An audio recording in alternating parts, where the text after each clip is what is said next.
Bonjour, je m'appelle Yannick Petit, je suis enseignant-chercheur à l'Université de Bordeaux et j'interviens donc au sein de deux laboratoires, l'ICMCB, l'Institut de chimie et de matières condensées de Bordeaux, et le CELIA, Centre d'études des lasers intenses et applications. Mon travail porte principalement sur la structuration laser de matériaux pour l'optique, en particulier des verres, de façon à utiliser les lasers pour venir produire localement des propriétés optiques au sein des matériaux que l'on veut modifier. Donc nous sommes ici dans la salle de structuration laser avec donc un dispositif expérimental développé au sein de l'équipe afin de structurer les matériaux. Nous avons donc un système laser ici qui correspond à la production d'impulsions ultra brèves à un fort taux de répétition, 10 millions d'impulsions par seconde.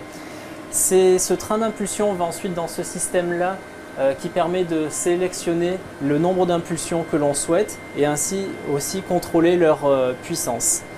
Une fois que l'on a sélectionné le nombre d'impulsions que l'on veut injecter dans le système à structurer, on a ici un étage qui permet de contrôler la géométrie spatiale du faisceau, d'assurer la mise en forme de ce faisceau laser, et ensuite le faisceau laser est transporté jusqu'aux objectifs ici qui permettent d'assurer une forte focalisation de la lumière au sein des échantillons de façon à assurer au niveau du point de focalisation une très forte intensité de façon à avoir une modification du matériau et de produire les propriétés optiques visées pour les applications que l'on souhaite.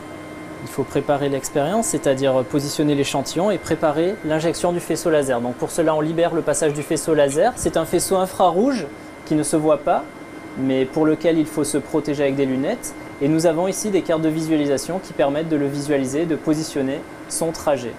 Donc le faisceau laser arrive ensuite ici et va donc pouvoir être injecté dans le microscope.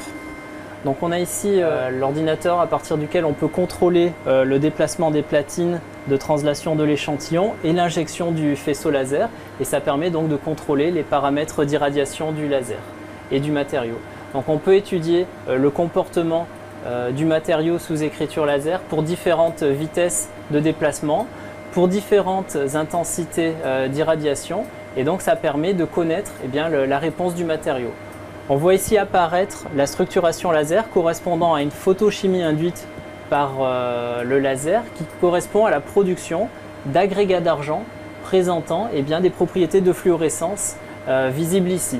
Ceci permet d'avoir un contraste optique important associé aux propriétés de fluorescence produites par ces agrégats d'argent.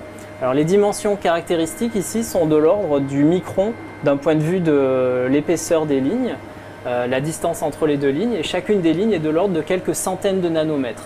Et on peut contrôler à la demande la géométrie des structures obtenues ici.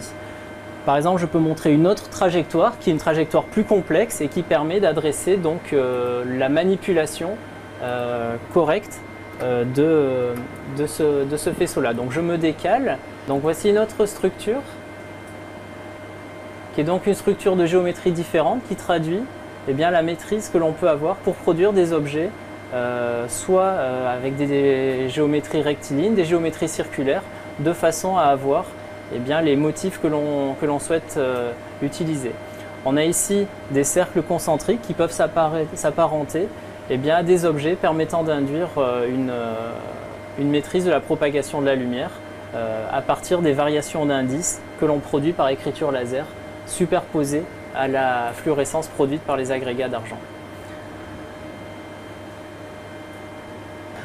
Donc enfin, une dernière thématique porte sur l'écriture de super résolution, c'est-à-dire sur la capacité à écrire sur des dimensions aussi petites que l'on souhaite, et en particulier plus petites que la dimension caractéristique correspondant à la longueur d'onde du faisceau laser.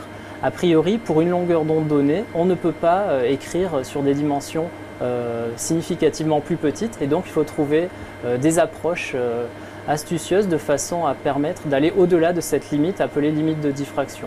Donc pour cela, nous utilisons une approche qui a été développée en microscopie de super résolution et qui utilise en fait un deuxième faisceau qui va se comporter comme un faisceau inhibiteur.